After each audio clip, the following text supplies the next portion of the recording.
Okay, I think we can start. We have quite a number of participants, but it seems that we are more or less stable now. And I want to welcome you to this launch conference, launch event for the MIrreM project. I will say a few words about the project in a minute. My name is Albert Kraler. I'm assistant professor at Danube University Krems, and I'm the coordinator of the MIrreM project. In this afternoon, we will discuss two aspects that are also dealt with in the project, namely how many undocumented migrants there are and why one would need quantitative data on irregular migrants. And second, we will discuss one pathway out of irregularity, regularization. And we will have two panels. One will focus on data and estimates, and the second on regularization. And I first will give you a little bit of an insight into the MIrreM project, and I will share my slides. Just a minute. I'm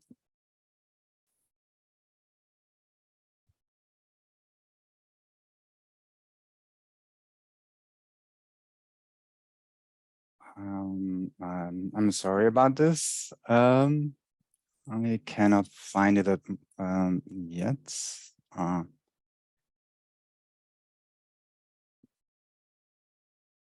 So.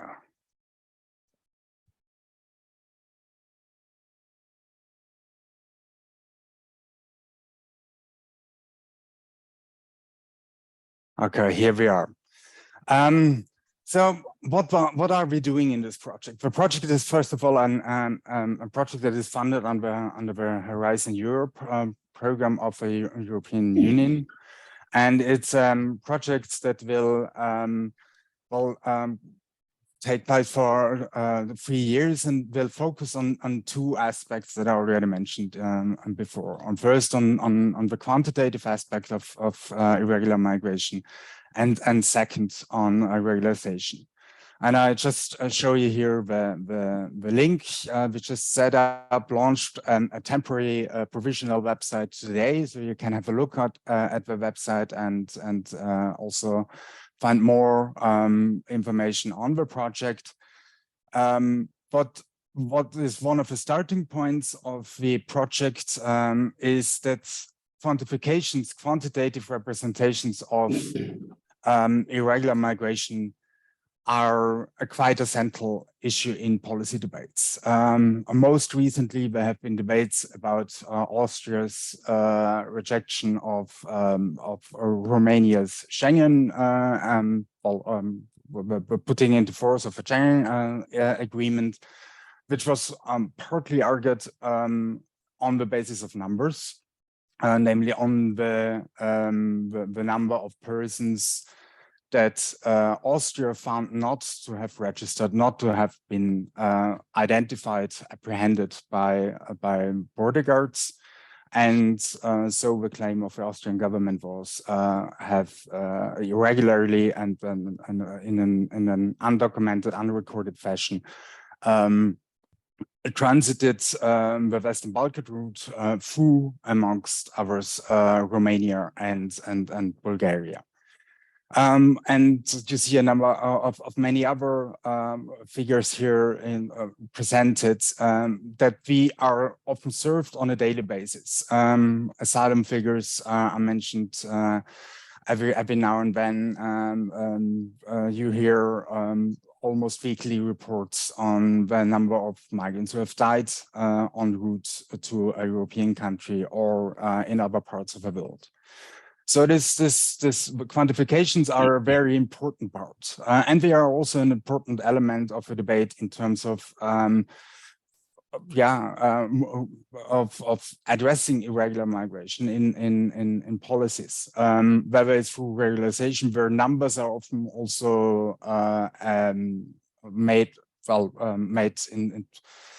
referred to as a reference, as something that you would not want because it involves so many people, or and there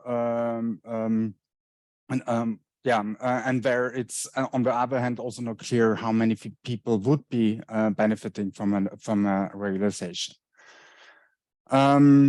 And in broad terms, one can summarize the policy debate on irregular migration in Europe today in two ways. First, there's an issue about what the actual problem is. And here we see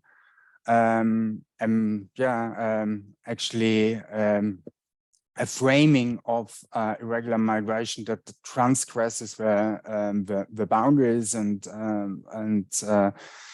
for example, the debates on international protection, asylum is very mixed up with issues around irregular migration.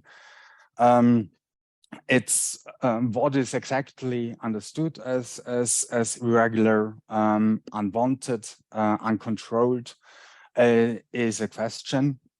And a related issue is, of course, what the scale of a problem is. And the scale of a problem is depends on the way how you frame it and how you define it. So there's an interrelationship there. Secondly, there is, of course, the issue, what can be done about the problem? Again, there's different answers depending on what the problem is that is identified to start with. And we know a number of the answers to the issue. Border control, more return, more cooperation with third countries through remote control. There's less talk about regularization and less talk about migration reform. Now, in MIrreM, we basically address both dimensions of the problem. So what actually the problem is. We want to understand better how we can understand and measure different aspects of migrant regularity. But we also want to understand how we can find responses to it. And in that way, we want to contribute with that project to a shared understanding of both the problem and possible solutions, and also bring a little bit of clarity in the debate. I want to stop here wish you all an interesting and enjoyable afternoon, and hand over to Daniel Howden, who will host the first panel of this opening conference. Thank you very much.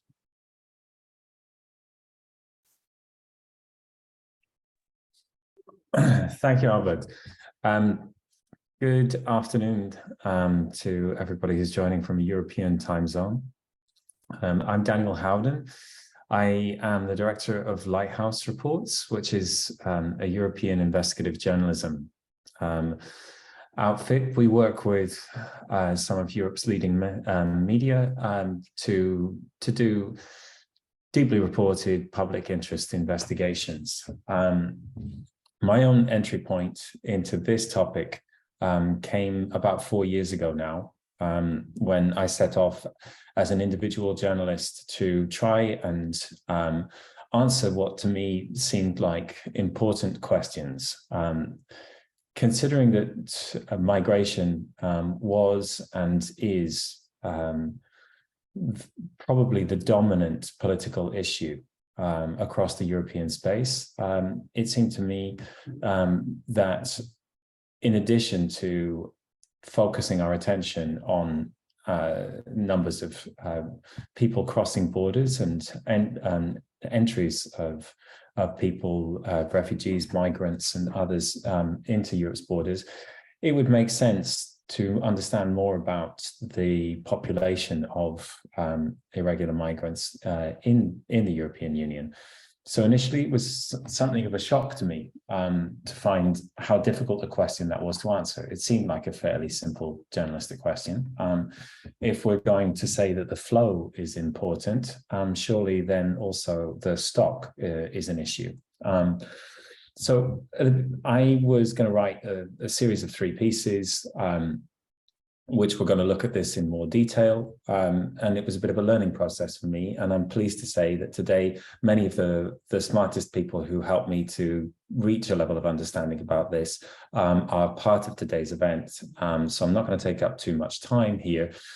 Just to say that what I discovered in stages was that the last really serious effort to achieve a meaningful estimate of Europe's population of irregular migrants dates back to 2009. The data that made up that project was just clandestino, many of whose authors are part of today's event.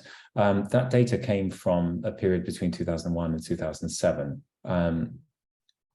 Now, there are a lot of reasons, which I'm sure we'll get into with the participants today, why Europe decided to stop meaningfully counting at a European level its population of its irregular population.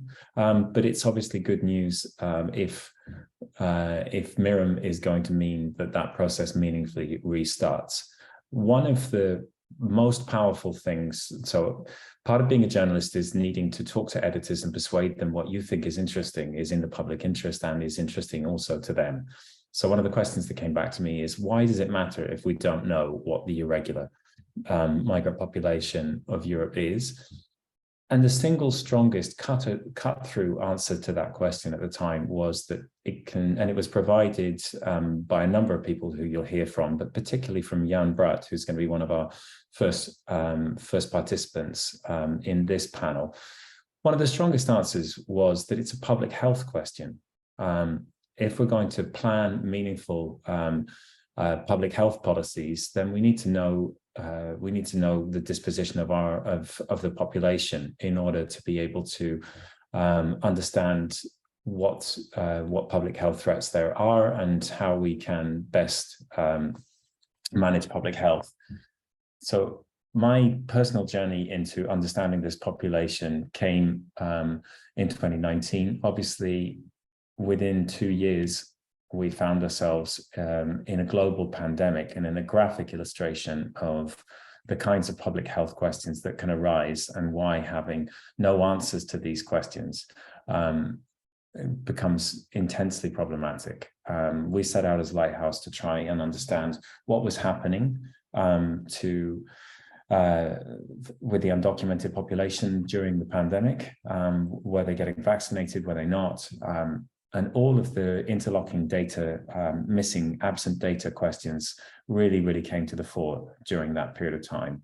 Now, some of the answers to these questions are political.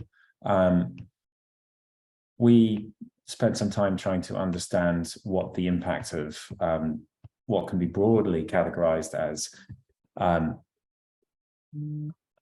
hostile environment policies towards irregular undocumented populations, what the impact of those were, and what we were able to see from existing research and from experts and from our own reporting in undocumented communities was that frequently the hostile policies, while they played well at a national level, at a municipal and local level, frequently led to increases in the irregular migrants because they drove people into irregular situations, increased the number of undocumented people. So we were able to discern, even as journalists looking into this, that there were reasons why tough stances, hostile policies towards undocumented migrants might play well at a national level, but they leave cities and vulnerable populations facing real problems. So I'm really glad to be talking today at the beginning of a process which I hope will provide more data, illuminate some of the issues that are present here, make some space to talk about solutions as well. None of these are simple questions. So I'm looking forward to hearing the answers that are going to come from the panelists. I'm going to give each of our panelists time to make some short opening comments. And I hope to return, we're going to be a bit tight for time. We're running a little bit late. So I'll ask them to keep their initial intervention to 8 minutes each. And we will try to leave some time after those initial comments for some questions from the attendees today. So with all of that said, I'll come to my first panelist. Jan and I met going back about 3 years or so ago in his city of Utrecht, where he has a deep experience of how a progressive city can try to deal with its undocumented population in a meaningful and helpful way. I look forward to hearing from Jan. It's been a while since we've spoken on this issue. So I'll hand you over to Jan, who's held a number of different roles, but is currently the Senior Policy Advisor on Migration in the city of Utrecht in the Netherlands, and also chair of the City Initiative on Undocumented Migrants. Handing over to you, Jan.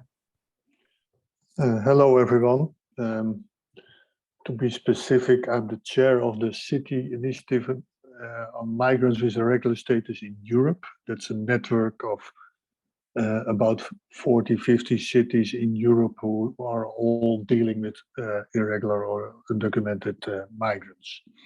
And we work together with Oxford University. So just to be fair to this. Yeah, I was asked to say something about the importance of data for the local level. And of course, everyone knows and can see that the local level is very important because the undocumented migrants or irregular migrants are in our cities, in our municipalities. They are there, they have health problems, they have all kinds of specific problems, and we just have to think about all kinds of services we should be give because of public order, because of public health, or because of human rights treaties says we should do, but we also think it's smart to do.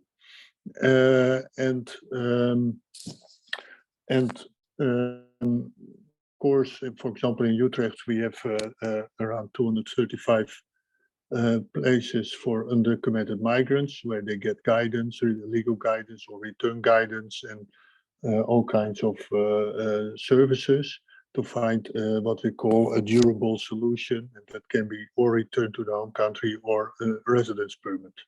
And that's part of a national scheme already for 4 years with 5 cities, it will be 8. And we work together with the national government about that, and we get also money for it. So it's, but the question is also, and also because the scheme will be a national comprehensive program, one of the questions is how many shelter places or how many people will be part of that program. And the question before that is how many undocumented migrants are there in the Netherlands or are there in Utrecht or Amsterdam or Rotterdam. And that's always a very difficult answer to give because there are all kinds of scientific research on that, and for example, the scientific researches in the past shows that in Utrecht it's somewhere between 3,000 and 20,000. And if you see the calculations on national level, it's somewhere between 40,000 and 100,000 in the Netherlands. So it's quite important that we know more about it, and also on the European level, because everyone is thinking, oh, are those undocumented migrants coming to us in our city or in our country?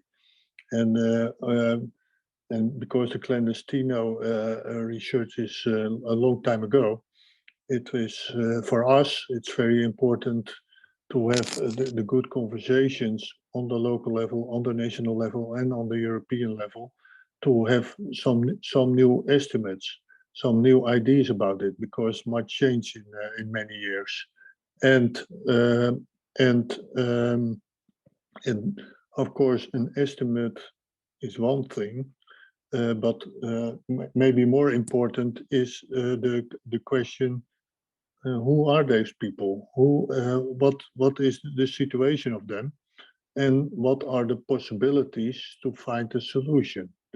But for example, if we have on the moment, we as cities are in negotiation with the national government, we have to decide how many places is feasible for that national scheme.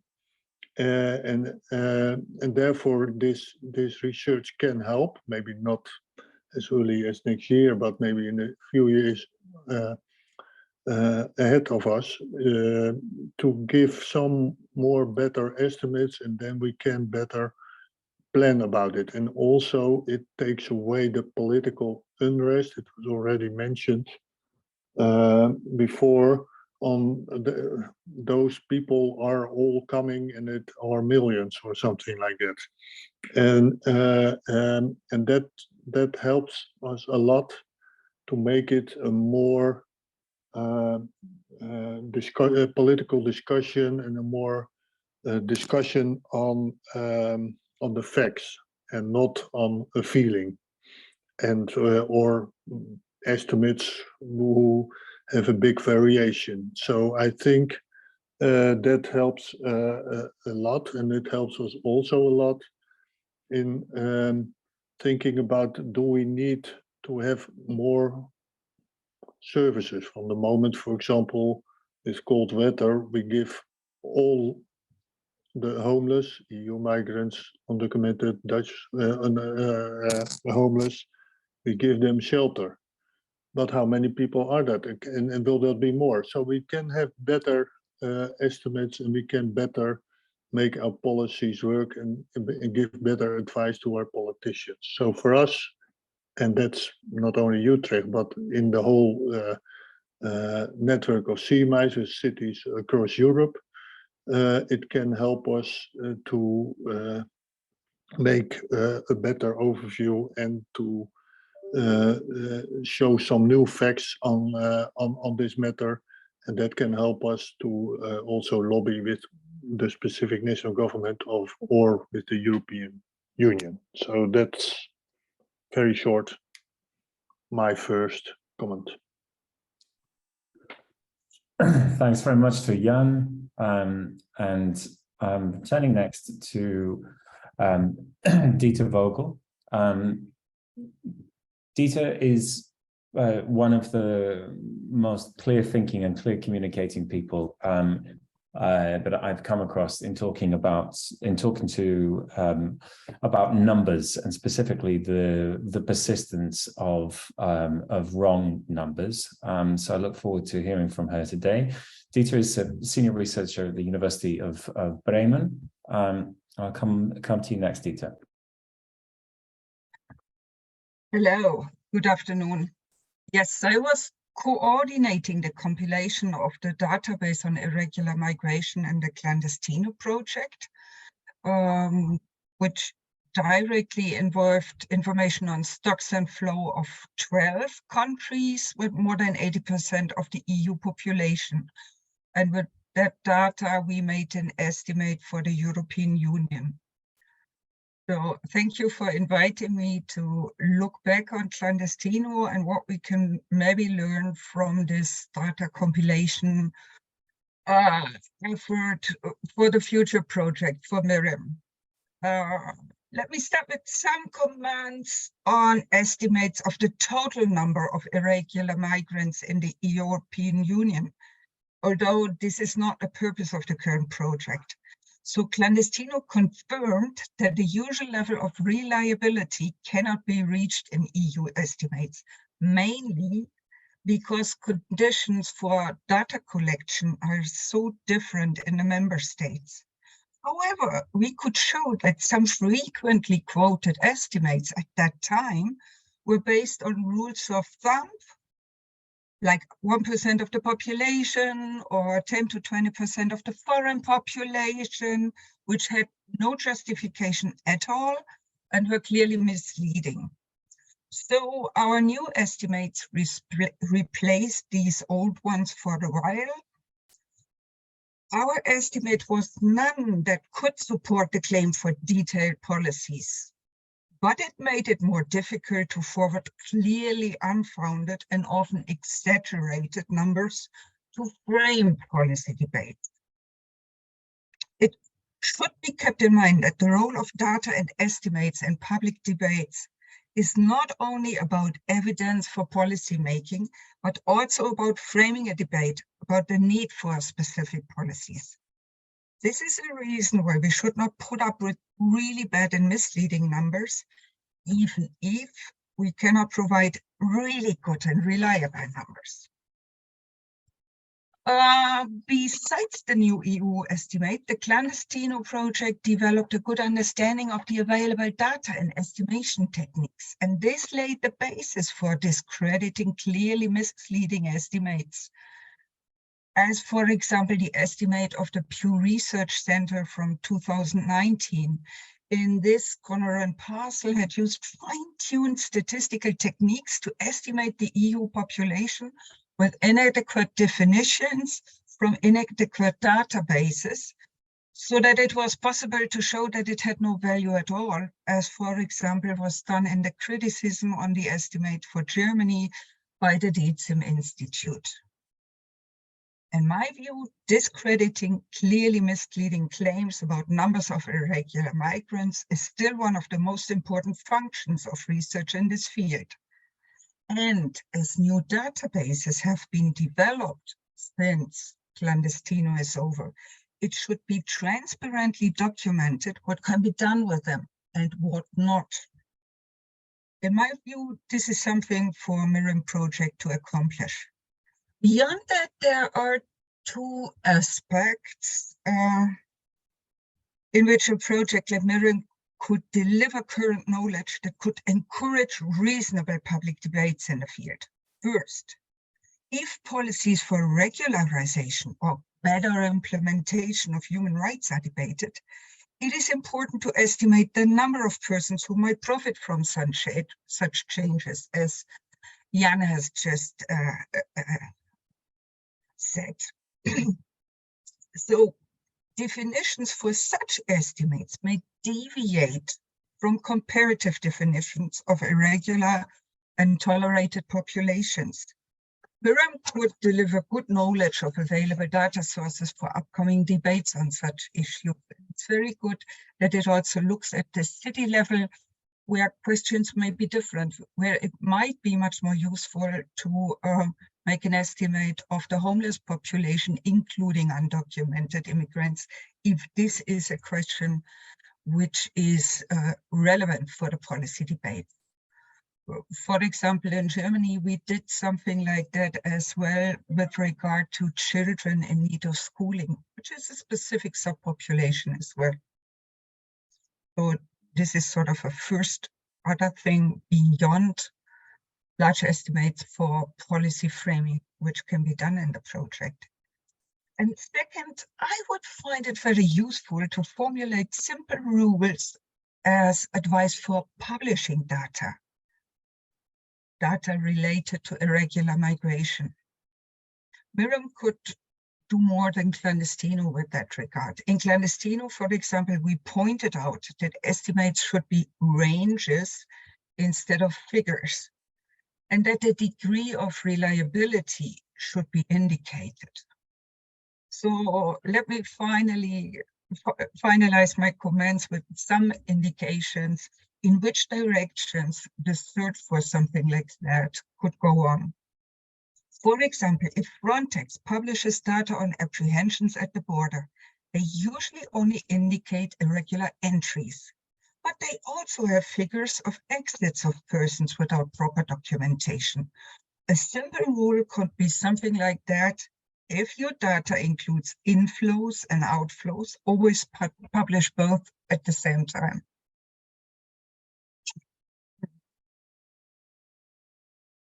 A second example, with regard to organizations supporting irregular migrants. In this context, upper estimates are often quoted to attract public attention. However, estimates of a lower range, for example, using client numbers, could show how easy it would be to help and thus to encourage politicians to take action. a rule could be raise attention rather with increases in client numbers than with upper level estimates.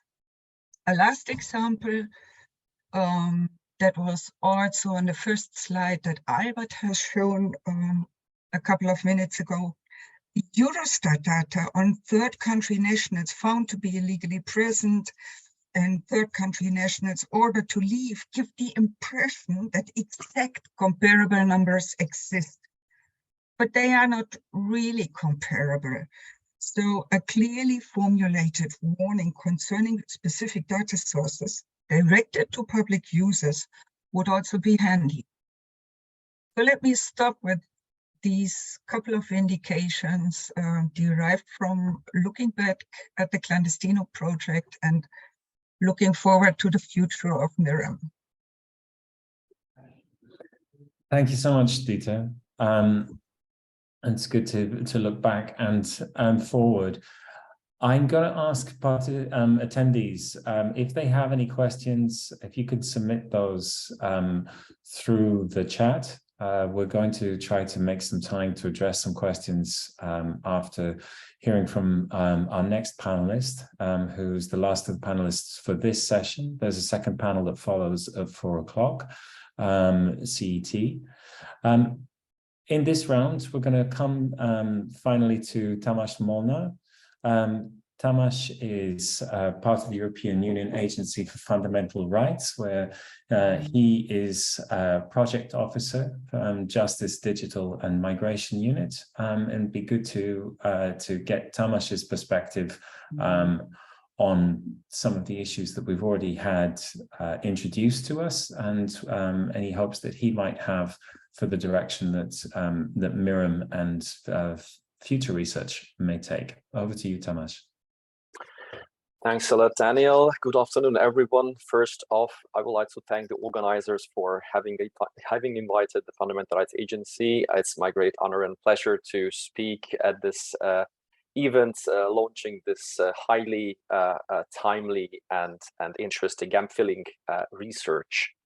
So without further ado, I would like to talk about the Fundamental Rights Agency's work related to the rights of migrants in irregular situation, what we have done, what we have mapped and found in this regard in the past decade.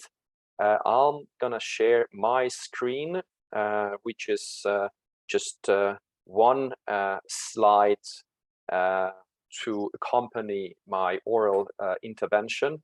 So you can see this is the title, as I just outlined. And the following just portrays the skeleton of what I'm gonna talk about. Just to start with some contextualization, the Fundamental Rights Agency's work, the essence of it is to provide evidence-based and data-driven social legal advice to EU institutions and member states alike. We are conducting the so-called social legal research based on data collected through our research network.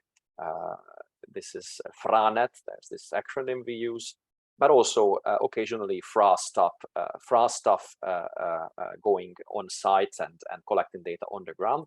And then we analyze the findings, always anchored in law, in view of presenting comparable data across the EU.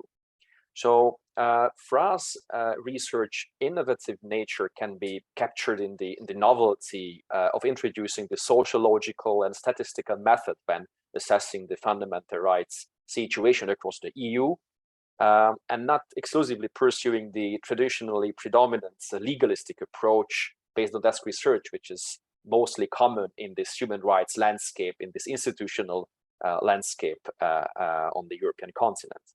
So I would like to focus on select reports and research materials that the agency produced on that matter of protecting the rights of irregular migrants. The first one is some 11 years old, this general report on mapping the situation of irregular migrants in the EU across the EU 27. but its findings are still relevant, and unfortunately, many of them have not lost its topicality. So this report is based on a comparative research on the fundamental rights situation of irregular migrants in EU 27.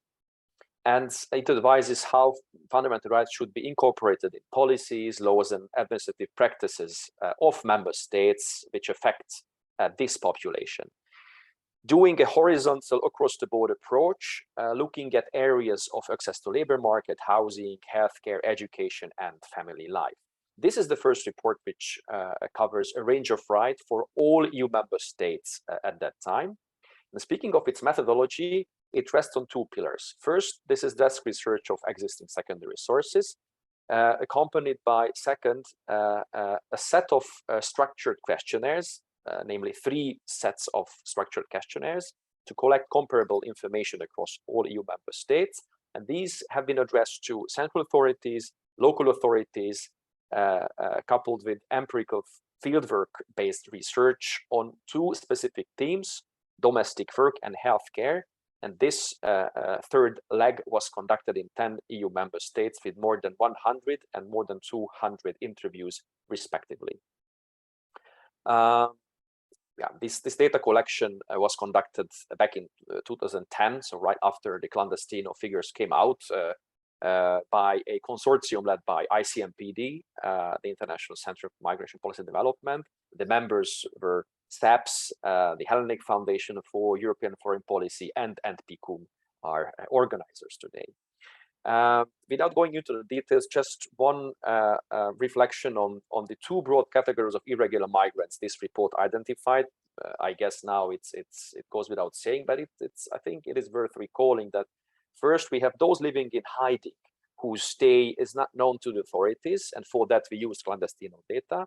And on the other hand, we have a group with people whose presence in the territory is known to the authorities, but who, for a variety of reasons, cannot be removed, be it for legal or humanitarian considerations or practical obstacles or policy choices. And as a result of this horizontal across-the-board report, some follow-up thematic reports were also produced as spin-offs. One of them is a report looking into irregular migrants employed in domestic work. So the focus was on domestic work, again, based on research conducted with predominantly female migrants and civil society organizations in 10 select member states. And this report highlights some of the fundamental rights challenges affecting this group employed in domestic work sector, focusing on their experiences, their personal experiences, finding that the risk of violations, rights violations, are exacerbated for workers who do not have the right to stay in the host country because of the special vulnerability. Then the third report, like the second spin-off, looks into access to healthcare, again in 10 member states, where we found that the risk of detection and deportation prevents irregular migrants from seeking healthcare, even in those countries where it is legally available, and we suggested then disconnecting healthcare, access to healthcare services, and immigration control policies. The last example is a short paper from 2017 looking into irregular migrants who cannot be removed. So the situation for non-removables, which of course draws on past FRA materials, draws on the reports I've just outlined, and it draws attention to the obligation of EU member states to provide these non-removables with a certificate of postponement of removal and to grant them access to core fundamental rights as required by the Return Directive, first and foremost at the EU legal framework level. Then very briefly, and I will finish off with that, the policy impact of these research outputs and findings, both at EU and member state level. First, I would start with underlying that the reports help to put this topic on the EU agenda because of its their novelty and first-time nature of looking into those phenomena. Then FRA produced a guidance on apprehensions of irregular migrants and fundamental rights considerations, which emerged from these reports. And this guidance was later on endorsed by the European Commission, has been put into the return handbook, which is an EU policy document guiding return enforcing authorities in member states how to implement the return directive. And the considerations in this apprehension guidance are regularly assessed during Schengen evaluation on-site visits, Schengen evaluation processes. Then also the findings on the right to healthcare triggered some discussions in the Commission throughout the years 2010. And similarly, one can see some progress on certifying non-removable, so providing the certificate for this group.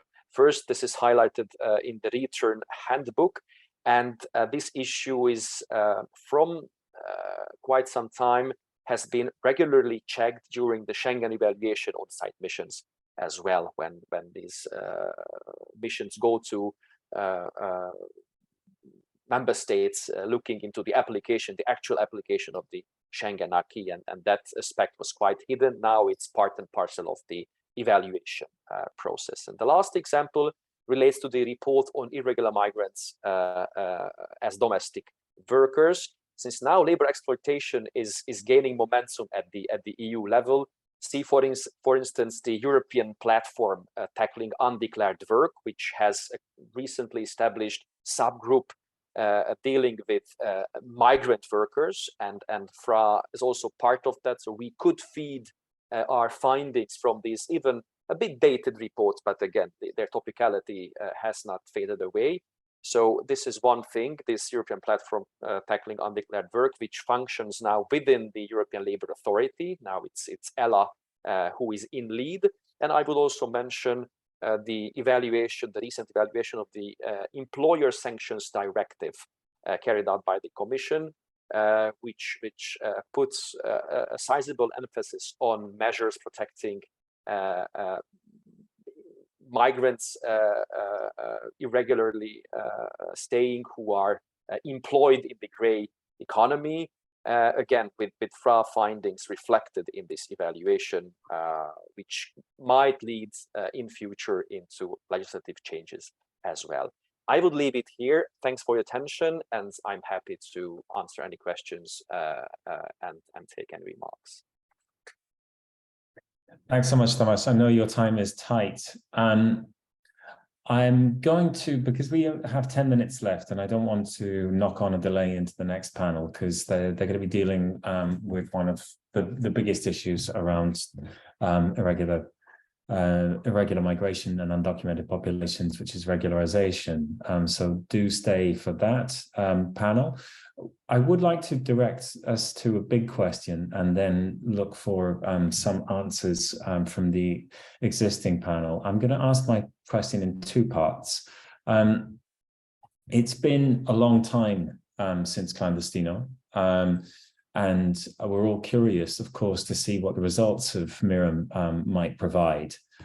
It would be, there's a question from the floor, and I think it would be interesting to hear from each of the panelists how they think that things may have changed since some of the past research, specifically Clandestino. But also, I'm going to put that question first to Dita, and I'm going to add an extra level of question on top, which is, that's a hard question to ask, and it would be good if you could explain a little bit why it's such a hard question to answer, because you could also maybe explain to the attendees what are the kind of methodological difficulties inherent in taking on a big research task like this. I think to the completely uninitiated, as I have been in the past, you kind of imagine this to be a headcount exercise. It'd be great if you could both say whether you think that you expect to see huge differences in the big figures and in the kind of range that might emerge from a new research project. But I'd also like to leave a little time for Jan and to Tamas also to hear from them whether they think there's going to be significant differences in terms of some of the more granular data that emerges from a new research project. But over to you, Dita, for your thoughts. Well, indeed, a difficult question to answer. So I start with the second question, with the difficulties. And so one problem is that all data are biased, which we have on this regard, and this makes data collection extremely difficult and changes the comparability between the states. So, for example, intensity of public debates on the identification requirements, whether you have sort of one identification number like in the Nordic states, which you need for everything, or not much of this kind in some other states. This makes a difference. And also the kind of enforcement measures and enforcement pressure and staffing of organizations who might detect undocumented immigrants. And this is different between the states. And this is also a reason why, from my point of view, not having looked at a number of states now, I wouldn't make an estimate about how it changed about the states. I can only say one thing, maybe. What we have seen in Clandestino is that it makes a big difference if you have new EU member states and leaving EU member states.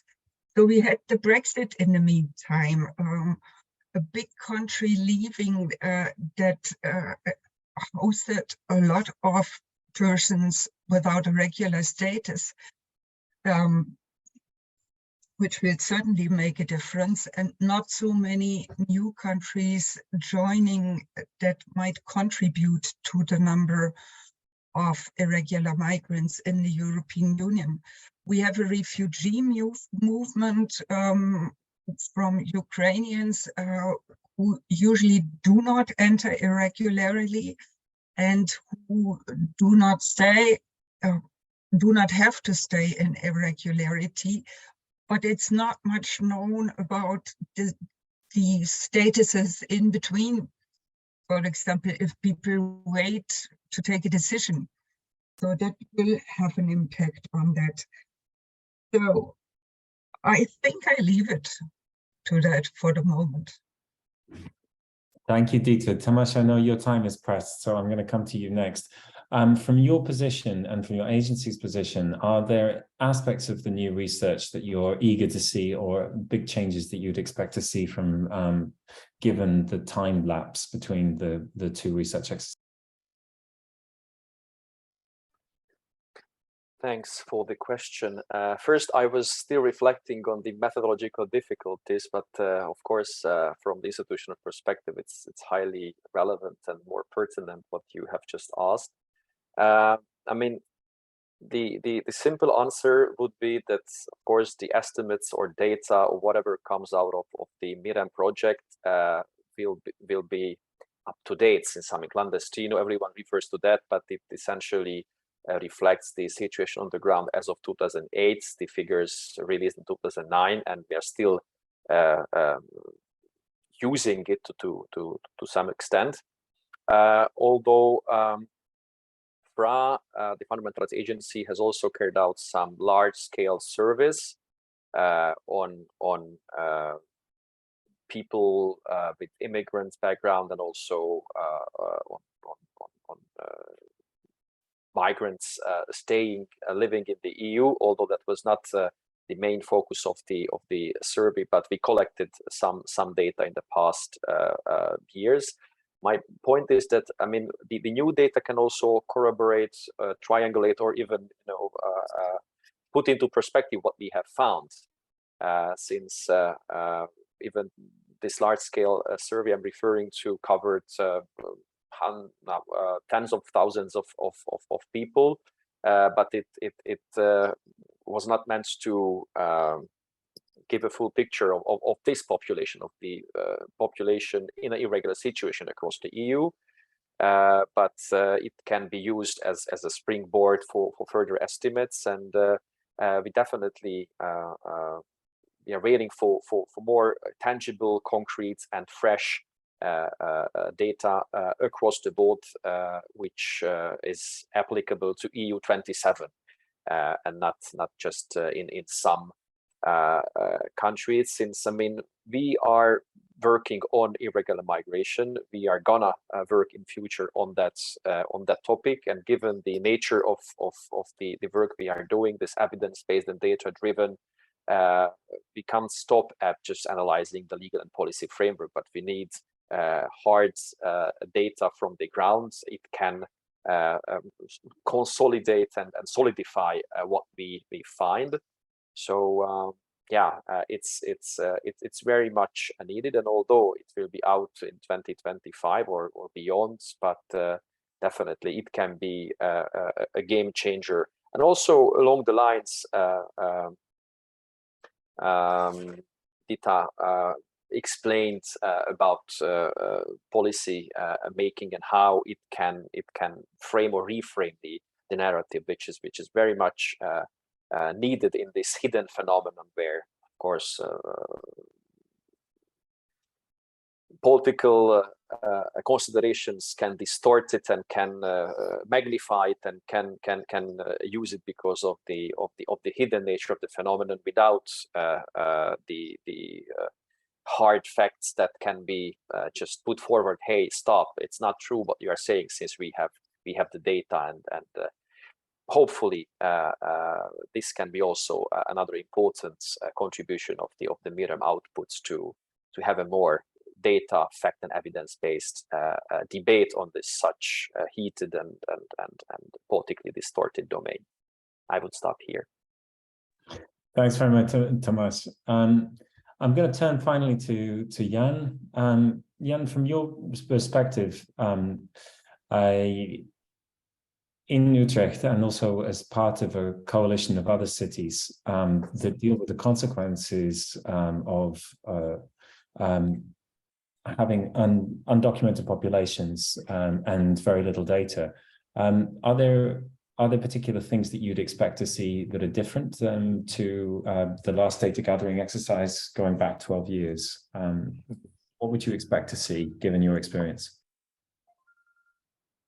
Now, if I look at 12 years ago, for example, on that moment, there was a regularization, a big regularization in the Netherlands started. So many former asylum seekers were then regularized in the Netherlands. So that changed a lot about the situation in the Netherlands, and also about the figures. But we are 13 years later, and we had two big influxes of in 2016 and now with Ukrainians. And although, for example, on the latter group, Ukrainians are still under protection, there are a lot of third country nationals also who flew from the Ukrainian war, who are now on the moment can be in an irregular situation, for example, from 4 March of 23, at least in the Netherlands. I'm not sure how it's in other countries. And that can also be, only in our country, it can be a few thousand people, and on EU level can be a lot of people. So, and especially also with the 2016 influx, although most of people from Syria and Eritrea got a residence permit, there are also a lot of people who didn't. So I'm quite curious about not only the amount, but also which nationalities are there, which nationalities are in the undocumented population. Of course, we see some of them who ask for help or are vulnerable. We see them, but we don't know exactly who the others are. So I'm really curious to know more about that. And one thing on the maybe methodological side of things I want to add: don't take the fish catch and recatch method. Is that if there is in the second amount of fish, there are less people or that were also in the first catch. And we always say, oh, if there is less people, then there will be a bigger amount of people in that undocumented population. That was one of the methods used in the Netherlands. And therefore they said, oh, there are many undocumented in Utrecht. And my only answer was, are not more undocumented in Utrecht. There are smarter undocumented in Utrecht because they didn't get apprehended by the alien police for 2 times. So it's very, very, very important to take a long discussion about the methods you use in this MIrreM project, because otherwise the whole thing will be a mess in the end. So I'm quite sure everyone is aware of it, but I just stress it for another one. But so for more, if not only numbers, but nationalities, but also if you know more about the population, about the situation of this undocumented population, then we would be very happy.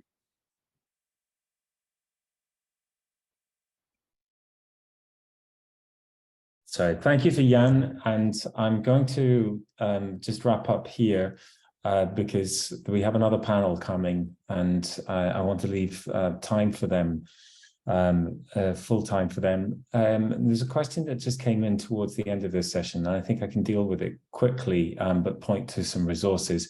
A question from Zoe Gardner on the Pew research that was referenced by our panelists. I think as a general rule, researchers into the undocumented population are a very thoughtful and reasonable group of people who talk calmly about the topic. But among their number is Frank Duvel, an expert on the topic, who responded to that Pew report with a series of tweets. I think possibly the only time he ever used Twitter, and most of them were in capital letters, and all of them were extremely rude about the Pew research. So I think that's a reasonable summary of how well it was received. It basically used US methodology, traced it, applied it very crudely to the European situation, came up with big numbers, and used those big numbers to get cited everywhere. So I think it's a pretty good example of what not to do. And I'm happy to respond in writing to Zoe or through some other means to point to a couple of more informed responses, but I just wanted to deal with that quickly. So from a bad piece of research to an excellent researcher who I've enjoyed speaking to and reading her work over many years, Anna Triandafyllidou is going to host the next panel. And I will leave her to introduce her panelists, but thanks very much for the chance to speak to everybody and see so many familiar faces and hear some wisdom. And I'm very pleased that there's going to be new research on its way. It's been a pleasure to join this afternoon, and I look forward to hearing the rest of the second panel. But bye from my side. Thank you. Bye-bye. All the best. Thank you very much, Daniel, for the segue.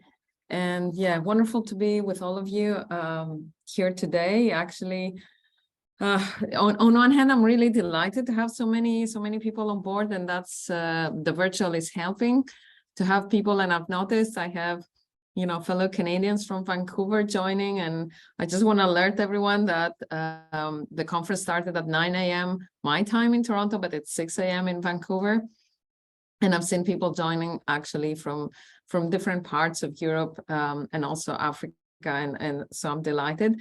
In a way, less delighted that we are here almost 15 years after the Clandestino project, and we're still speaking about the same issues, which means we haven't found ways, particularly in policy and in politics, to deal with an important issue. And I think the previous panel very well highlighted not just the question of data and of reliable data and estimates, but also the question of vulnerability of people and the human rights concerns that are involved, in this domain.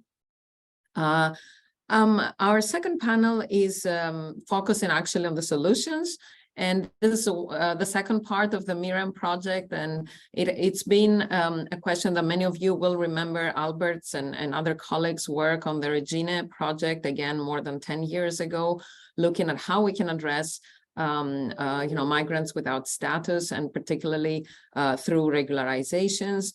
And I think that's, so in that sense, I'm really delighted to have the opportunity with the MIrreM project to address both issues that really needed updating. And although many of us and many of you in the audience have worked on these issues and produced very important work, both from a research and a policy perspective, this project gives us an opportunity to really gather forces and hopefully make an impact on the debate. Without, well, maybe I'd like to say also I'm joining today, as I said, from Toronto. I've moved to Toronto to take up a Canada Excellence Research Chair in Migration Integration in summer 2019. So of course the pandemic caught up with me, but this has given me also new perspectives, both on migration in general and migration governance, but also particularly on irregular migration in a country like Canada that is surrounded by 3 oceans and the United States. As you can imagine, the situation is much more different than it is for most European countries, for countries in the Middle East or in Africa that have really permeable borders and are very well connected, and also that whose landmass is smaller. Canada is the second largest country in the world after Russia, but of course it has comparatively a tiny population of 36 million. And it has a very proactive and highly regulated immigration system. We are welcoming every year, actually last year we welcomed 430,000 new permanent residents. So when we speak about immigrants in Canada, we mean permanent residents, so people who have a secure status and are on their way to citizenship. And you can achieve that status on the moment of entry to the country or after having been a temporary permit holder. And the target for the next 3 years is 500,000 per year. So you can see how immigration is part of the economic and demographic and social growth of the country, and it's part of the national narrative. At the same time, it's been a year that the Prime Minister gave, how can I say, a directive to the Minister of Immigration saying, you have to do something about the population without status. And this has been in the works for over 10 months. There's currently a very strong civil society campaign, which is called Status for All. And Status for All in Canada means status for those without status, but status meaning permanent residency, but also permanent residency for temporary migrants. So you can see, and I'll be happy to take up this more in the discussion, but as you can see, the way the discourse and the policy is framed here is quite different from Europe, but I hope we can learn from each other both today and in the course of the next 3 years as we work in the MIrreM project. I have 3 distinguished colleagues and scholars, but also policy people for this panel. I have my colleague Alan Desmond, who is at the University of Leicester School of Law, who's going to introduce us to the most recent regularization in Ireland. Then I have Eduardo da Fonseca, who is head of International Relations Unit in the High Commission for Migration in the Republic of Portugal, and he's going to speak to us also about the most recent regularization in Portugal, which took place during the pandemic, and Axel Kreienbrink, who is a coordinator of the Research Center on Migration, Integration and Asylum at the Federal Office for Migration and Asylum in Germany, who is going to speak to us about the Duldung, status in Germany and the new regularization and the Opportunities Residence Right Act.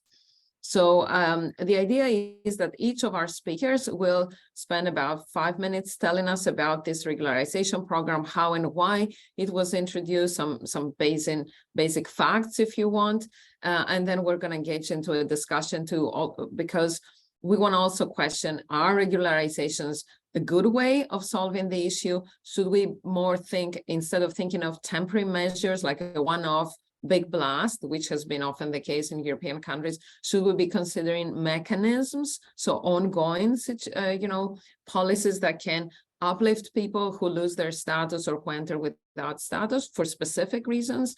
And of course, the politics of it, because we know such things, and that's, for instance, an issue that the Canadian government is currently really acutely aware that this can backfire. While it's a good thing, it can backfire. So I think, Alan, I'll start with you. Great, thanks very much, Anna. So I'm just going to try and share my PowerPoint slides. Can you see them? Yeah, great. Okay. So thanks very much, Anna, for the introduction. So I'm going to just very briefly talk about Ireland's most recent regularisation scheme, just in very broad brushstrokes, set out the kind of criteria, the outcome, and then look at what kind of was good and maybe not so good about the scheme. So the scheme was open for 6 months and closed the end of July this year. In terms of the eligibility criteria, the main one was a 4 years continuous undocumented residence.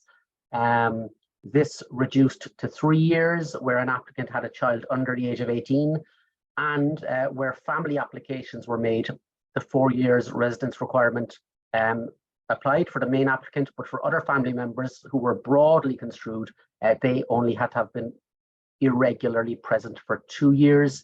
Beyond the residence requirement, applicants had to show good conduct, good character, and also had to provide proof of their identity and proof of residence for each year of undocumented residence in the state. And then there were not inconsiderable fees also to be paid, €550 for individual applications, or a family unit application for €700.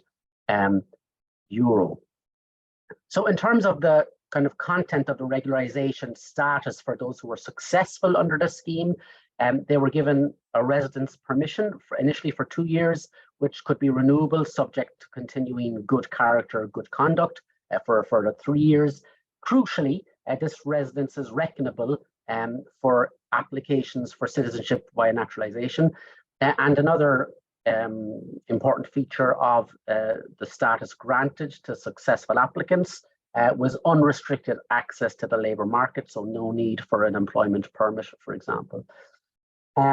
So the outcome of the scheme, so this is quite raw data that was just provided last week in the Parliament, in the Irish Parliament, by the Minister for Justice. Arithmetic isn't my strong suit, so I'm not going to talk too much about the figures here, but I think it's clear that the vast majority of applications to the scheme were successful. So only 2% resulted in negative decisions. So in terms of kind of evaluating the scheme, I think it contains a number of kind of really good practice elements. So it had the eligibility criteria were quite inclusionary.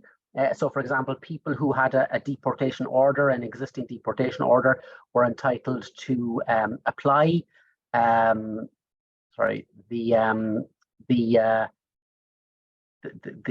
was no requirement for applicants to have a guarantee of employment after regularisation. There was no requirement for any kind of a relationship with an Irish citizen in order to apply. So those are the kind of criteria that have applied in previous regularisation schemes in Ireland and other countries, which had the effect of really narrowing the number of people who could apply.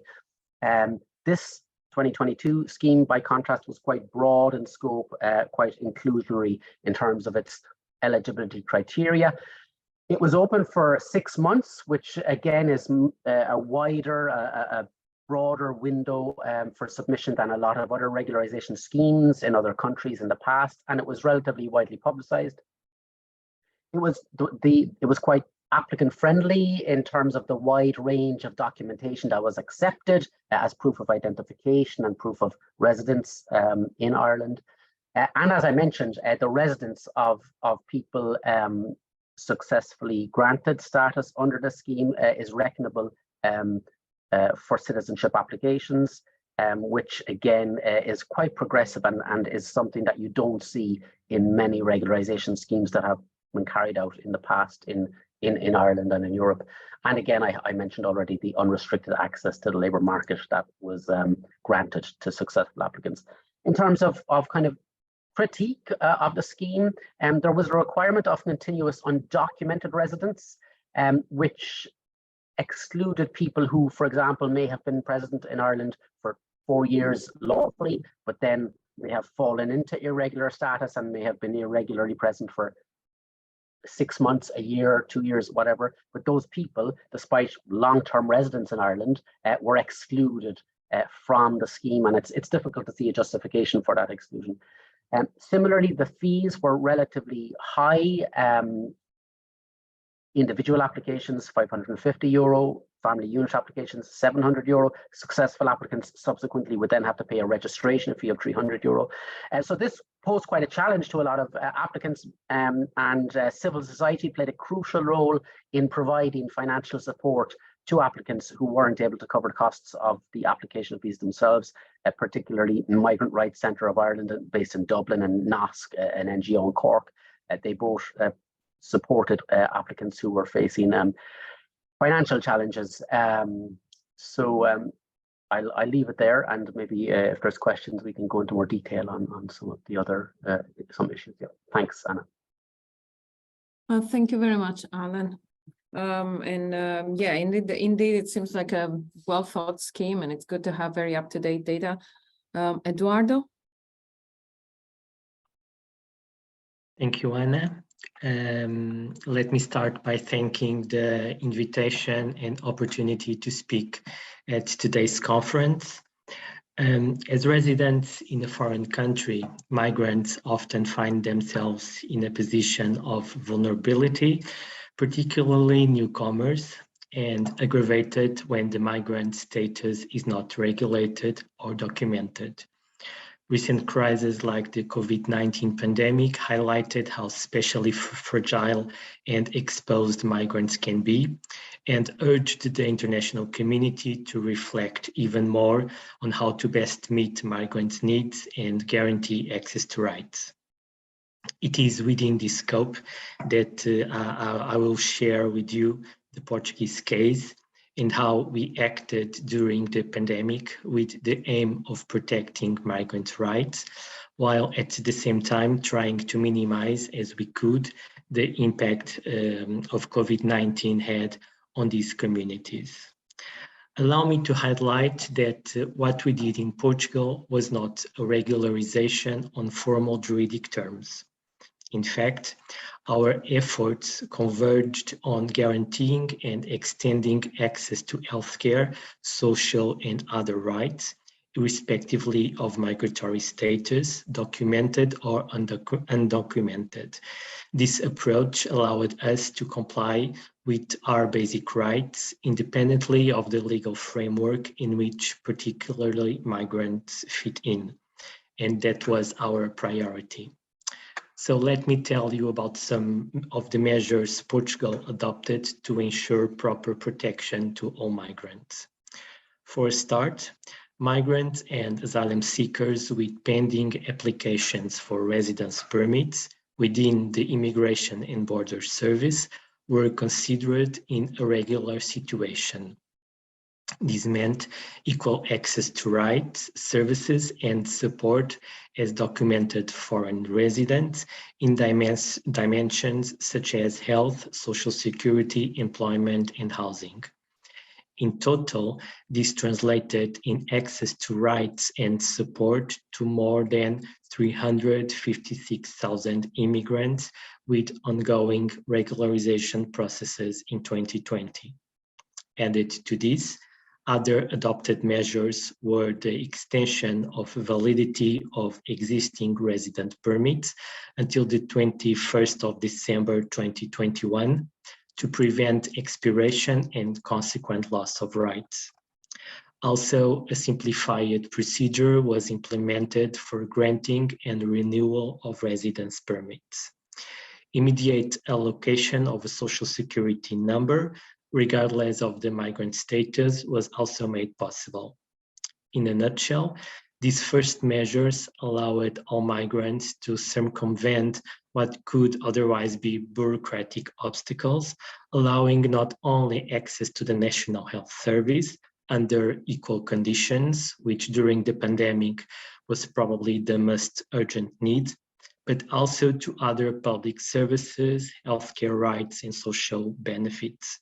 It even enabled migrants to sign lease contracts, draft employment contracts, open bank accounts, and contract essential public services. We should also mention the exemption from user fees in cases of diagnosis and treatment of COVID-19. Portugal also considered its support services for migrant integration as essential public services, which meant that even during the different lockdowns, they remained in operation with face-to-face assistance. This way, it was guaranteed that access to tailored support was still an available option.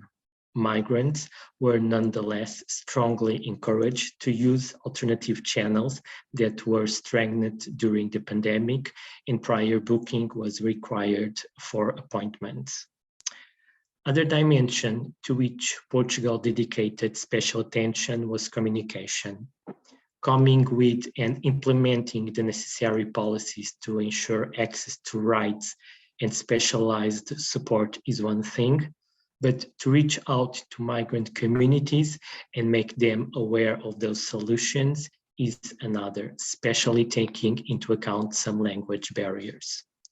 Disseminating official and reliable information and making that information easily accessible was then another of our concerns. Public bodies, such as the High Commission for Migration, worked closely with civil society organizations in this matter, creating and translating information material. Additionally, the High Commission for Migration also had a permanent team of translators dedicated to work on the ground and supporting other governmental areas such as health services. We also carried out, in partnership with organizations responsible for the reception of asylum seekers and refugees, the Ministry of Health and Medical Students Associations, in-person awareness campaigns aiming at orientations regarding the context at the time of COVID-19, where topics like differences between the type of masks available, how to contact with health services, or how to stay in isolation, among others, were addressed. As a final point, a third mention I would like to refer, given its importance, and one which Portugal also dedicated special attention, was the prevention and the addressing of discrimination. It is true that we all had to learn on how to deal with the pandemic and its consequences. It is also true that no matter how unsteady things were, fighting prejudice and discrimination was, is, and will be our priority, no matter the circumstances. In this sense, the public body responsible for this matter, the Commission for Equality and Against Racial Discrimination, kept all its services available during the state of emergency caused by the pandemic, including the reception of complaints, its processing, and technical analysis. It also reinforced the online presence, continued to provide relevant information to victims of discrimination, and promoting communication campaigns through its social media channels. Having shared with you all these measures and hoping that my intervention was not too long or detailed, I would like to conclude by underlining that the success of Portugal's approach in all these developments were only made possible by, on one hand, implementing direct, targeted, and transversal measures, and on the other hand, recognizing the importance of cooperation and close articulation between not only different public policies and bodies, either national and local level, but also local and civil society organizations, entities, including migrant associations and migrant representatives. In fact, our approach reflected well what is our approach in general when it comes to migrant issues: a comprehensive whole of government, but especially whole of society approach, where migrants integration is a transversal issue and a priority to Portugal. Thank you for your time. Thank you very much, Eduardo. Yes, and for quickly illustrating the dynamics in Portugal, which are, I think, still different from Ireland, as it was very much related to the pandemic. And I'd like to give the floor now to Axel. Thank you very much, and thank you for having me.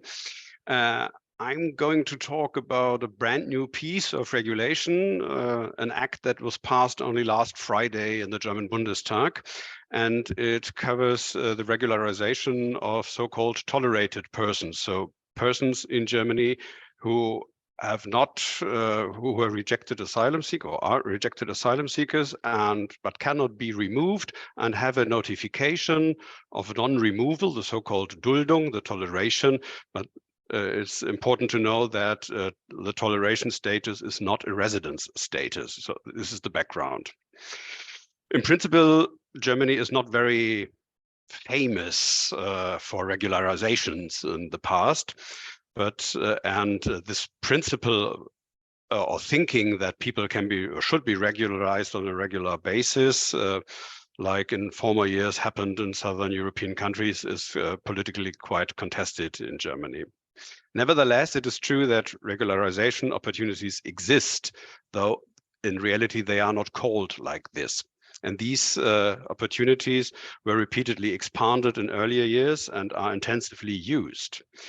In 2021 alone, about 20,000 people benefited from such measures. The most important but hardly noticed regularization path dates back already to 2005, and already then had the goal of preventing chain tolerations, the so-called Kettenduldungen in Germany. It's the regulation on so-called residence on humanitarian reasons, with a special section for persons with toleration for more than 18 months.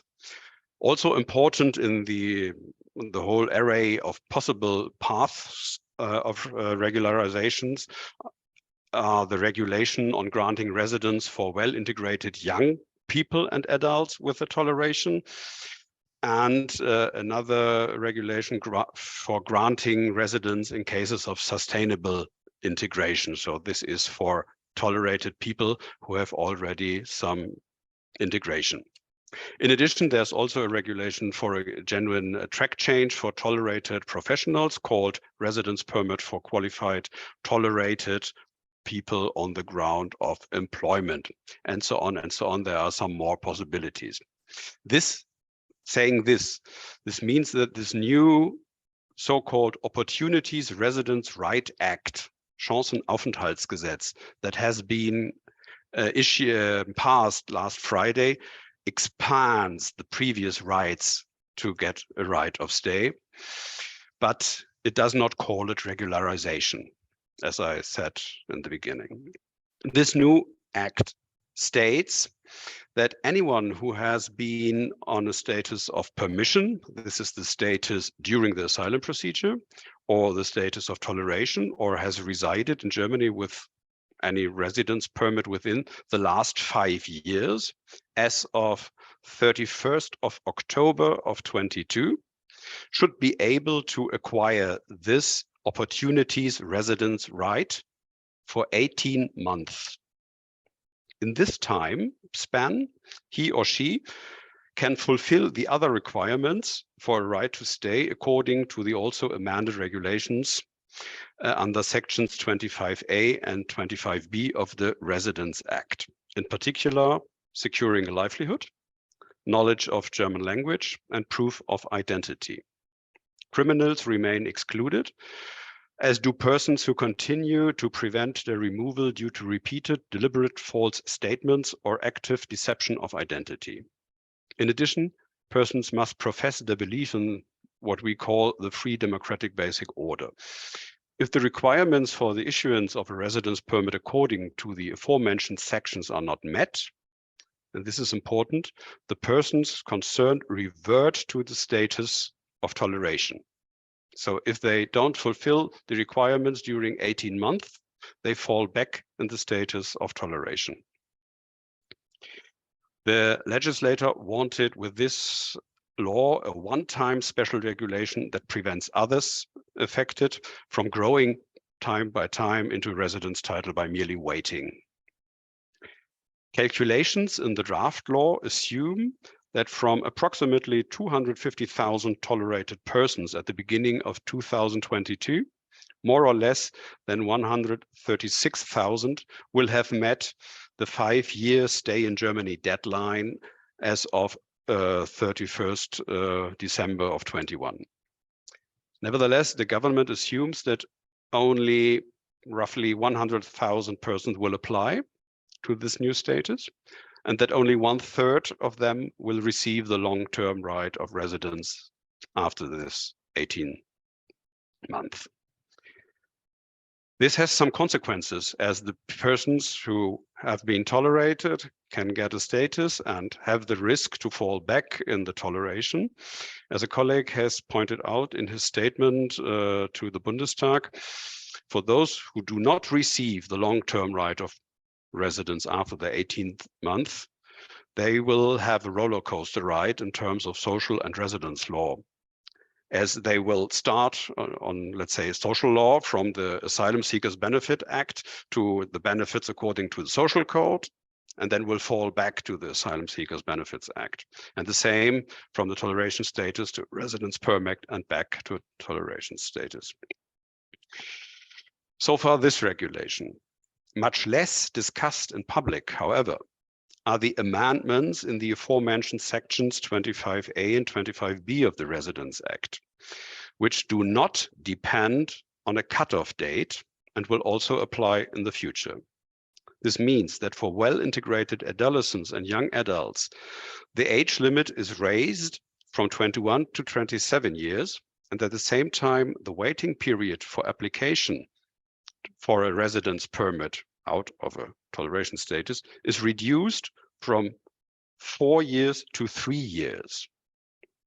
And for access to residence based on sustainable integration, the waiting periods are reduced from 6 and 8 years respectively to 4 and 6 years.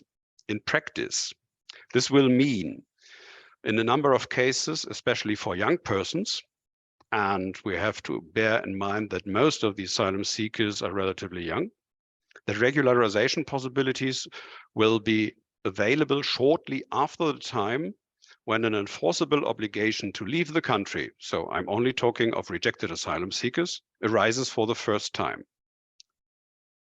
This is can be explained by the reason that the average length of proceeding after the asylum seekers have been rejected, the proceedings before the administrative courts until the obligation to leave the country becomes finally enforceable, takes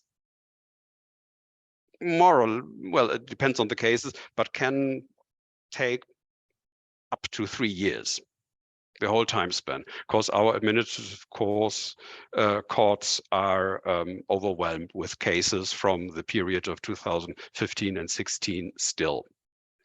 So this would mean that persons who, after the whole proceedings, will get their toleration, and especially young people will have immediate access to the regularization possibilities under Section 25A. And second point, in addition, another change of the recent law is that the persons concerned benefit now from the fact that the new law abolishes the restriction of access to integration and language courses according to the so-called likelihood of remaining, the Bleibewahrscheinlichkeit. And so now virtually everyone is allowed to attend a language course as soon as possible after arriving in Germany. However, persons from so-called safe countries of origin only have the opportunity to attend within the limits of available places, so they have no entitlement. But nevertheless, This will increase the proportion of tolerated persons who fulfill at least some of the integration requirements, especially the ability to talk German, for a right to stay. How this in the long time, how the outcomes in the long time will be, this remains to be seen. And it also remains to be seen how it will be during the next year. Of course, what I have said for the administrative courts is also valid for the local foreigner offices.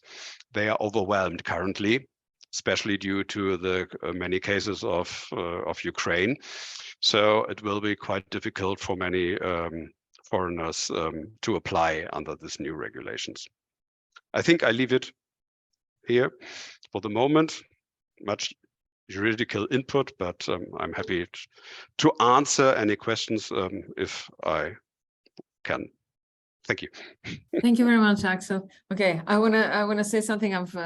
My German is very limited, but I've studied it more than 18 months, so I wonder whether 18 months is a good period of time to learn good German.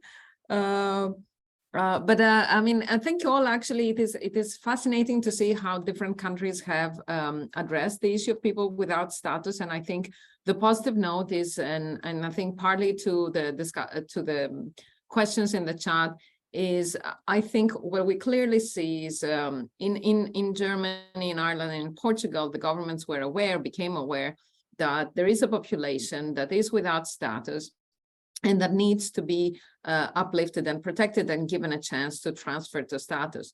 I would like also, however, to point out to something that I see as a bit of a question mark.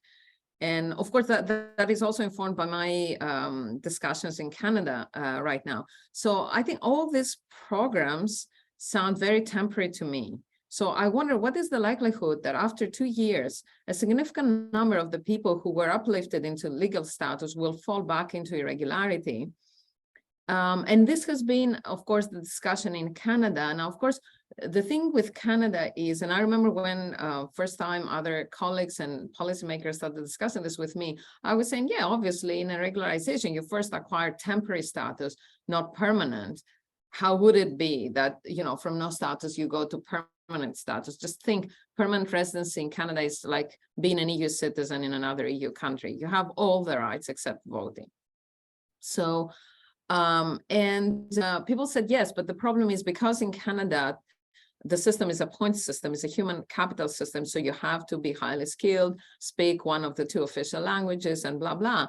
These people, if they're given a temporary status of 2 years and then they're told to go through the points system, they're not going to go through the points system. We know many of them will fall back into regular status and will either have to leave the country, or for the good reasons for which they're staying in the country right now, they will just stay.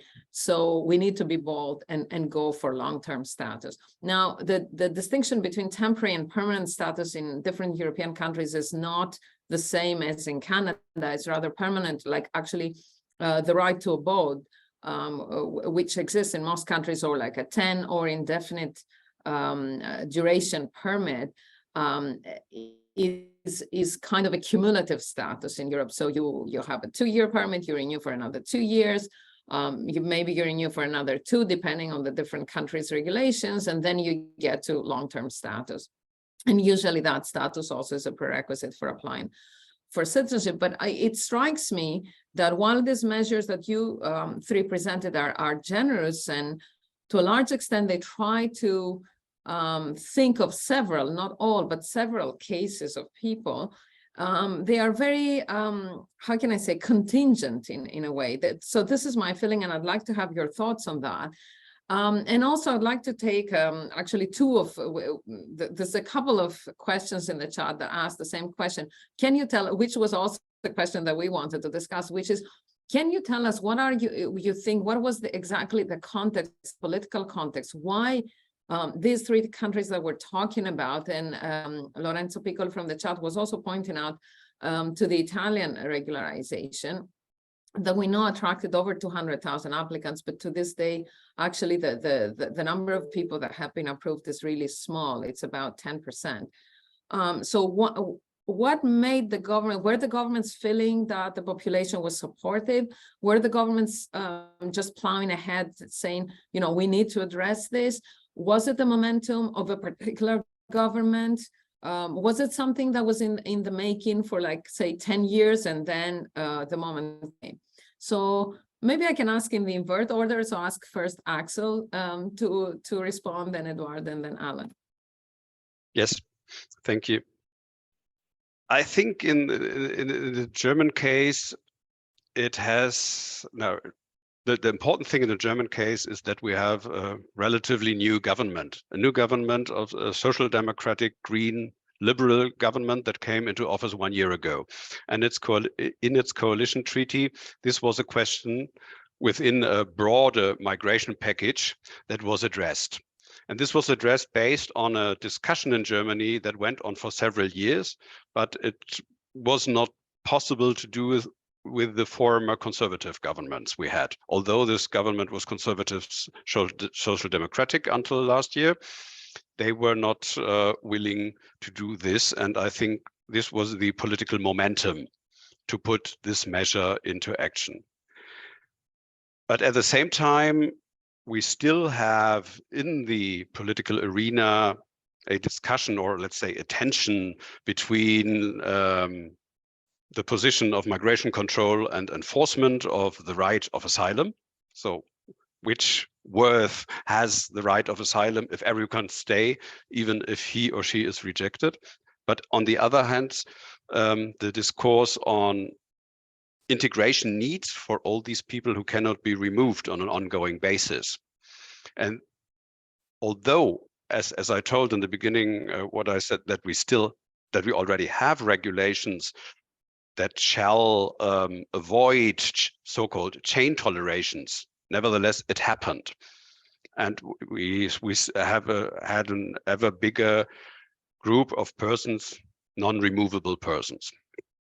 And I think this was the political possibility now with the new government to come forward with an additional way of regularization. And as I said in my introducing remarks, we have these measures in the law, and not only one-time regularization measures, but they are working on the whole time. And as I told you, in 2021, more than 20,000 persons fall under these regulations, but they are not really discussed under the headline of regularization.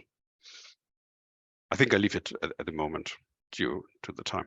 Yeah, thank you. This is very important and very interesting. I also want to remind people, because I have these fixations with numbers. You have to think Germany has over 80 million of resident population. So we have to think what 20,000 or 200,000 means.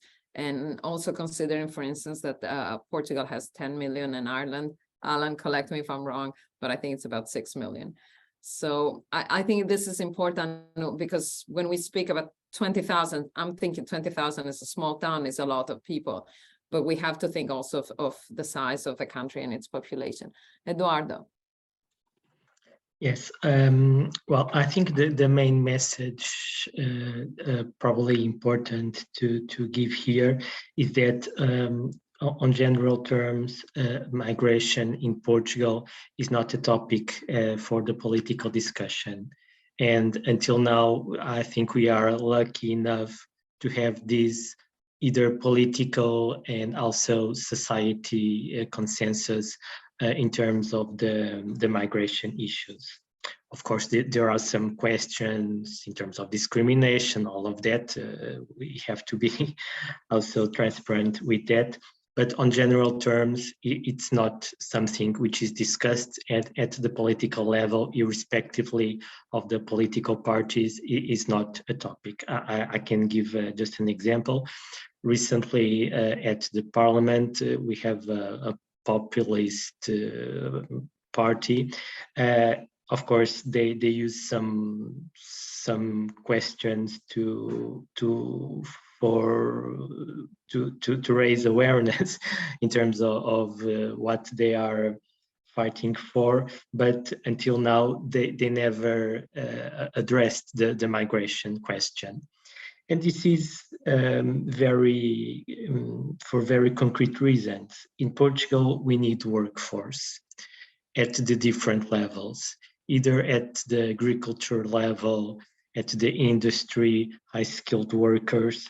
For instance, at the High Commission for Migration, we deal a lot, I didn't mention during my intervention, but we work also a lot, not only with civil society and NGOs and migrant associations, but of course with the municipalities and the local level. In Portugal, we don't have the regional level, we only have the central and then the local level. And of course, we work in very close cooperation with the municipalities. And from time to time, we receive mayors or we go there to the ground also quite often. And during the discussions, they say, we need persons here. We need persons to work in our territories. So we feel that if it is not for the human rights issue, for the economic purpose, it is very clear that we need migrants in our country.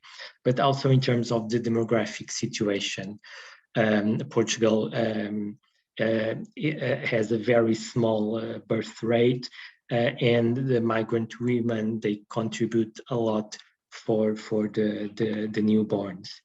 In fact, I can give you just, sometimes we give this example just to present how the immigration is important to us.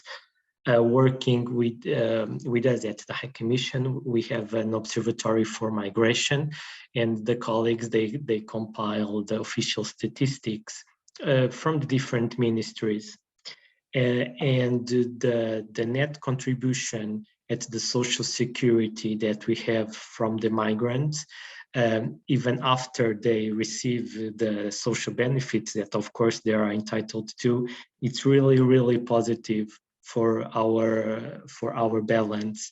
So all of those topics contribute a lot to this political consensus. It's not from that we are good persons, it's from concrete perspective. And going concretely to your question, the regularization process, even if we were under a lockdown and with all the pandemic situation, it was not a question within the society. We had of course other questions, but it was not, definitely. Thank you. Thank you very much, Eduardo. Yeah, this is also very interesting, and I think a different situation compared to Germany. But let's hear from Alan. Yeah, thanks. So as to why now for regularization, I think one of the kind of key factors is long-standing advocacy efforts by civil society in Ireland, especially Migrant Rights Centre Ireland, a Dublin-based NGO. They've been calling for regularization for over 20 years now, since 2001, I think. And in the campaign for regularization that's been going on for many years, undocumented migrants themselves have been quite visible. Their voice has been audible. The Migrant Rights Centre Ireland organises about 3,000 undocumented people in a kind of a group called Justice for the Undocumented, who are, as I say, quite visible and vocal in the call for regularization. And so this has contributed to kind of increasing calls across different kind of actors and sectors of society over the last 10 to 15 years, increasing calls for regularization. So, you know, we've seen city councils, local authorities endorse regularization, individual members of parliament, the Parliamentary Justice Committee, UN treaty bodies like the Committee on the Rights of the Child, they've all kind of added their voice to the regularization campaign. And I think also an important factor was the pandemic. So, you know, during the pandemic, the situation of undocumented migrants, it emerged into the public debate. You know, the media was reporting on the fears of undocumented migrants of being detected if they used public services like healthcare. And these media reports also highlighted how undocumented workers were, you know, performing essential duties and essential caring duties during the pandemic. So all of this culminated back in June 2020, when the current government was coming into government. It issued a program for government, and it included in the program for government a commitment to undertake regularisation. And so that's what we've seen this year, the kind of implementation of that commitment to undertake regularisation. So I think those are kind of the reasons why we're having such a relatively applicant-friendly regularisation scheme in 2022 in Ireland. Just to go back to your question, Anna, about these being quite kind of contingent and not necessarily having a long-term impact. I think the Irish programme, because it puts its successful applicants on the road to citizenship, I think it's a long-term solution for people who are successfully regularised this year. Obviously, people who didn't, people who subsequently become undocumented and this year and later aren't going to be able to benefit from the regularisation scheme that is now closed. But the successful applicants are on the route on a pathway to citizenship, and that was explicitly stated in press releases by the Minister for Justice announcing the scheme. So it's I think it's a really, from that perspective, a really progressive regularisation measure. Well, thank you very much. Thank you very much, Alan, and all of you. So, and I'm not in a comment in the chat from Dita that I'm not sure if it's a little pessimistic a comment or optimistic, Dita, because Dita was writing, if we look at a little bit of a longer term perspective, we see populations without status building up, and then the pressure comes to a point where governments create some sort of regularization, and then the whole game starts again. But I think the answers we received also a little bit disagree with your statement, Dita, because actually I think Alan showed how this was a pressure that was building up through the years in Ireland, and that civil society, if I understand, and the broader coalition of actors, which would actually give a lot of material to colleagues who work on multi-level governance, or on what Maurizio Ambrosini calls the battleground of migration and asylum policy. We see a broader coalition of actors coming together and pushing forward for a solution, while I think we have a different narrative from Portugal that kind of resembles that of Canada. And I was writing in the chat that maybe, we can consider also that Portugal has, two seas and Spain in its borders. So it's not in the same geographical position for sure as Germany or Italy or Poland, for that matter, or my own country of origin, Greece. So there is I understand both a realization and awareness, and actually I understand that in Portugal it's not a very strong narrative in the way it is in Canada, as this is who we are and where we're going kind of thing, but it is an understanding and awareness of the population that this is good for the country. And if for some reason our regulation policy didn't allow for people to retain their status or to come in legally, we should provide for ways to integrate. While I think the situation in Germany resembles more what Dita said, where pressure has been building up. There has been an effort to avoid kind of gray situations on not unclear and temporary, and there is a sense that at some point it's good, it's important for the people in terms, if you want, of their basic human rights, but it's also important for the country not to have people who have no access to any support measures, that this is not leading to anywhere. I think I would like to, we still have 5 minutes. I would like to have a quick reaction from you in terms of, what would you think of a more permanent mechanism for regularization? We know some countries have had this.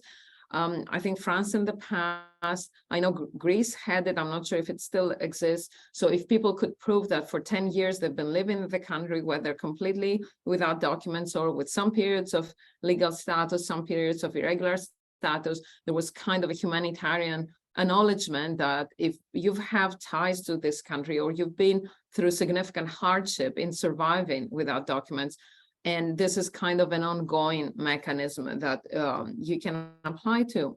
But I also want to point out to an innovative practice that Italian courts adopted in the period 2018-2019, and on which I'm not sure if they are in the audience. Katie Kushminder and Caterina Guidi and myself have been writing a paper, hopefully it will get published soon, where we looked at a particular practice I'll illustrate in just 2 minutes. So there were a lot of people going through Libya coming to Italy in the years after 2015, but also throughout, applying for asylum and being rejected because they could not prove sufficiently individually that they were being persecuted in their countries of origin. Of course, the asylum process lasted a certain period. During this time, these people had access to support measures as asylum seekers through the then called scarce system of Italy. And then with the help of some NGO, they would appeal the refusal, and they would apply for humanitarian status, which is in Italy a status that is different from Duldung. So it's a status that is given to people, so to women who are pregnant or who have a newborn that is under 6 months old, people who are critically ill, people who are minors, and also people who have been through extreme hardship. And that's where the law and also then a cassation court decision opened a door, because it specified if the person, when appealing and going to the court, say a year later, could show that they're being integrating in Italian society, and integrating Italian society could be proven through having a job, speaking Italian, having friends and networks in Italy, all kinds of such evidence. The law then, the judges actually would rule in favor and give people humanitarian status.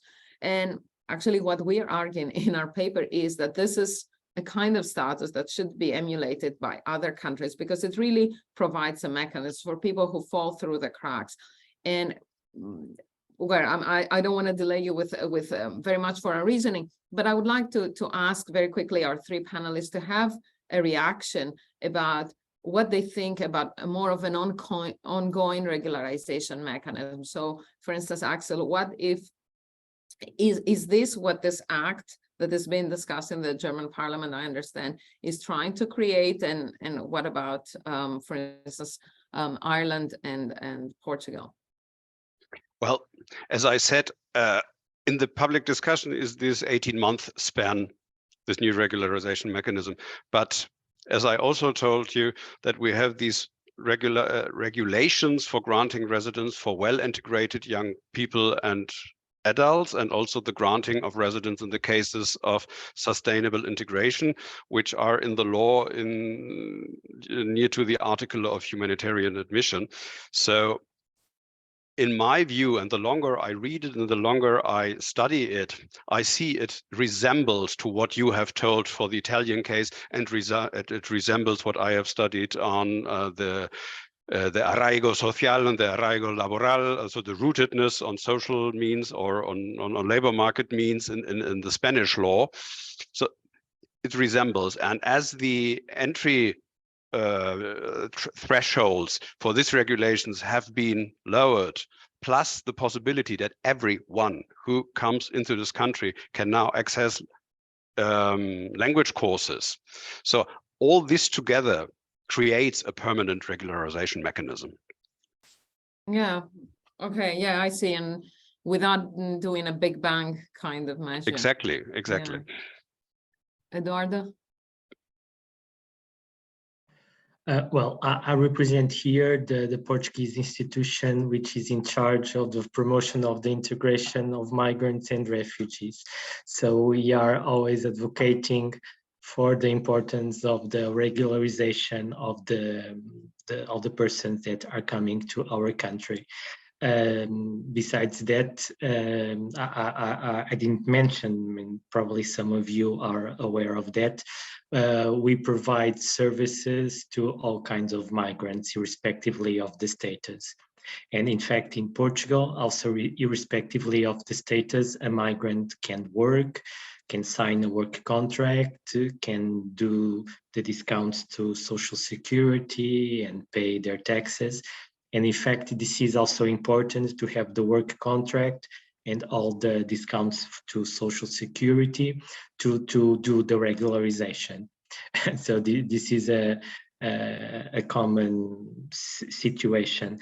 Of course, we respect and we have to respect the instructions from the Home Affairs, but we are always advocating for that. And part of the work that we do at our one-stop shops and all of that is also to provide direct support to migrants for them to apply for their regularization. So despite of and to conclude, despite of the process, either an extraordinary one or a regular one, we think it is important, of course, to have migrants on a regular situation for their own protection and also for everybody's sake.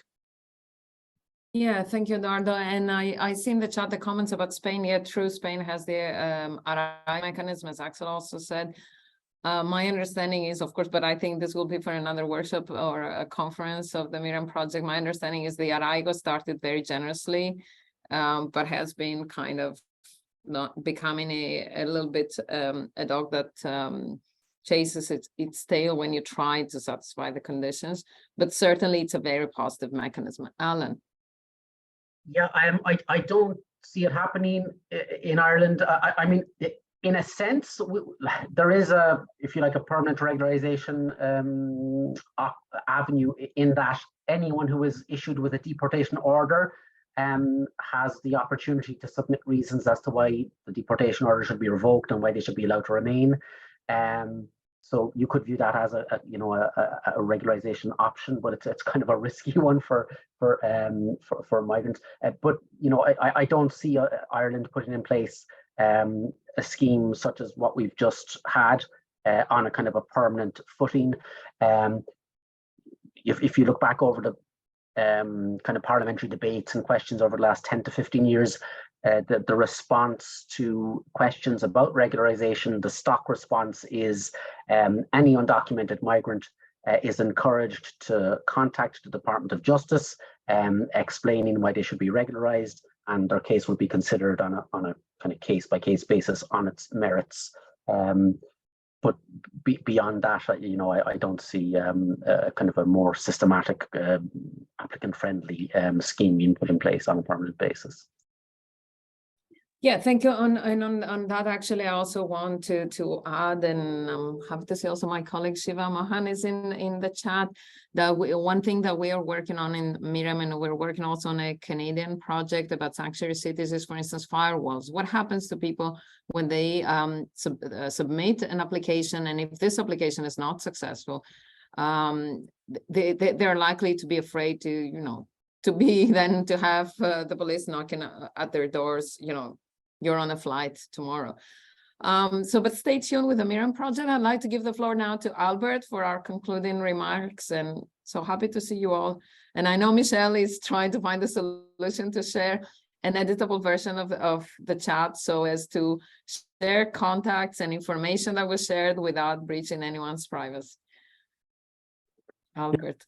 Thank you very much for having the floor again. And thanks to everyone for attending. Apart from the chat, we are also making the video available on BCom's YouTube channel, and it will also be posted on the MIrreM website once it's being built up. What I saw in this discussion, I think there are several things. One is a general theme also of visibility, invisibility. I think was it Anna that mentioned the word the big bang of having a one-off regularization, and sometimes it's if you're talking about policies, it's more opportune and better to do things a little bit in the backdoor, in a backdoor setting. So keeping things invisible. But this, of course, is also about the populations that we are talking about. it might, for some purposes, it's useful and necessary to shed the light on certain populations to know who we are. But there are also sometimes very good reasons not to do so. And so, for example, for organizations not to talk about who their clients are in specifically, related to all sorts of issues. So, and this, I think, links to other issues that especially came up in the second panel. There are dilemmas that might be unresolvable, and we just can highlight that there are these dilemmas. For example, between the dilemma that Axel mentioned dealing somehow with a long-term presence of, for instance, with a very limited, with a non-status like Duldung. On the one hand, and having an operating in an asylum system that is accepted by in the political sphere and by the majority. On the other hand, so there are dilemmas, and that might not be resolvable, but it's useful to highlight these. And in terms, and the same dilemmas also relates to data. Dita has, I think, made it very clear how difficult it is to talk about, well, to identify valid quantitative indicators of irregular migrant population, especially also if you look at it that this is not a stable kind of field. Its situations can change very quickly. For example, with Brexit, that affected a lot of people in terms of legal status, at least for a certain time when it was not clear how their situation would be resolved. In regard to the temporary protection directive, there are the situation of Ukrainians who have entered European countries before the outbreak of the war, who are not meant by the directive, but may have recourse to it. So there are all these issues and also difficulties in putting numbers to it that in situations that change very rapidly, and also on the individual kind of level, individual persons may, and that has been mentioned also before, may have a legal status, be admitted as a student, and then lose their residence permit, perhaps because they miss a deadline. And then get a residence permit after maybe also some legal proceedings to return them to a legal status. So that's a very dynamic situation. But what we also will do in the project is not just trying to come up with a lot of different numbers and estimates, but we actually also want to provide toolkits, methods, what can be done to study, to estimate a certain population, the number of undocumented migrants in general, or the persons who have received their deportation order, and so on.